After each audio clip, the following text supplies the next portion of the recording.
Là, je vais vous présenter alors, un truc intéressant, et Pierre, malheureusement, de toute façon, il n'a pas pu venir, mais il nous a influencé, et je vais vous montrer pourquoi. Alors là, c'est un cas de trou lamellaire avec un lambeau, donc un patient en fait, qui avait eu un trou maculaire d'un côté, puis de l'autre côté un trou lamellaire, qui était très lentement évolutif. Donc ça, c'est l'évolution de son autre œil, enfin de l'œil droit qui avait le trou maculaire. Là, c'était au départ son œil gauche, et puis l'œil droit donc, qui est fermé, peu importe comme résultat. Mais l'autre côté, en fait, il va développer une lésion de trou maculaire, faux trou maculaire, trou lamellaire atrophique, peu importe.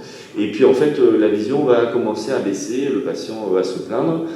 Et puis, en fait, donc Pierre va l'opérer avec finalement l'idée de faire quand même un flap. L'aspect était comme ça. Hein, et voilà donc le principe, flap assez grand, qui va rabattre dessus le trou.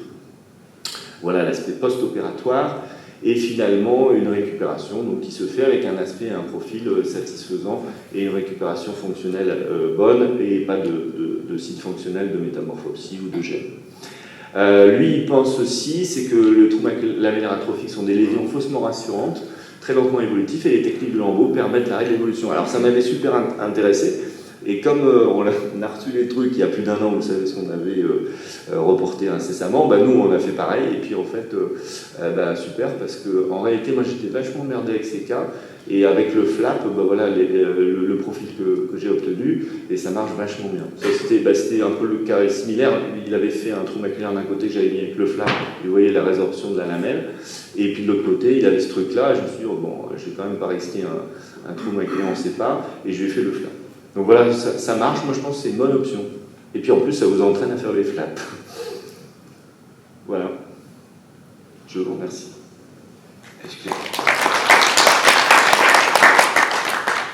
que tu as un conseil technique pour le flap? Alors, conseil technique, lambeau assez grand, on s'en fout.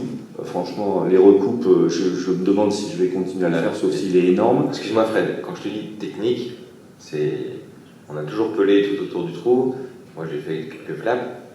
Technique, comment ça se passe quand tu rabats, tu as l'impression de serrer? Tu rabats avec ta pince tout bêtement. Tu mets du visqueux, t'en mets pas? Non, je mets pas de visqueux, rien. Ça dépasse du trou. Ouais, il faut qu'il soit assez grand pour rabattre sur le trou.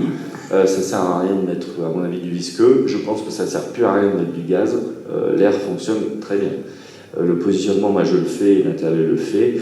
Mais alors franchement, l'air, c'est la bonne option. La raison pour laquelle l'air est une bonne option, c'est qu'en mettant de l'air, vous n'avez pas en fait le risque de surpression pour avoir le risque de déversion du flap dans le trou. Et on pense d'ailleurs malheureusement que la technique de Didier, c'est pas trop compatible parce que je pense que tu peux avoir des hyperpressions, je sais pas. Non, on en avait discuté un peu. Un des problèmes du flap, c'est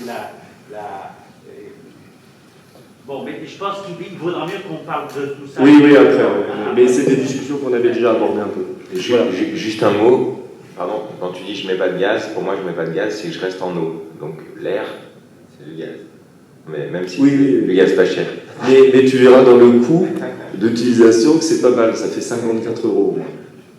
Après, moi, je veux bien que tu remontes le schéma de Pierre Albinet, là, son schéma opératoire. Parce qu'en fait, il pèle autour du trou maculaire et il prend un lambeau à distance et il le rabat. Ouais, je pense qu'il fait comme nous, probablement. Ouais. Oui, mais il pèle tout. Parce que du coup, pour un trou lamellaire comme on pèle au niveau de la fovea, il y a quand même un risque qu'on crée un vrai trou en fait. Comme il pèle tout autour. Oui, possible, mais en fait, avec le flap, on s'en fout. J'aurais tendance à dire ça.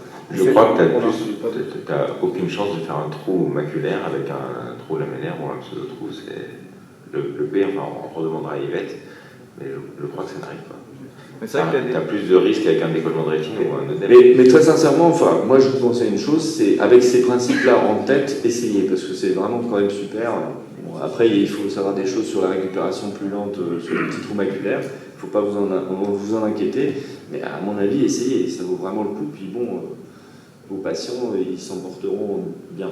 C'est vrai que le cas là, de Pierre Albinet sur le trou lamellaire, l'image anatomique, là, elle est magnifique. C'est pour ça, et quand j'ai vu ça, je me suis dit... Une gomme, c'est pareil, il y a un complément, c'est pas... Enfin bon, on en parlera.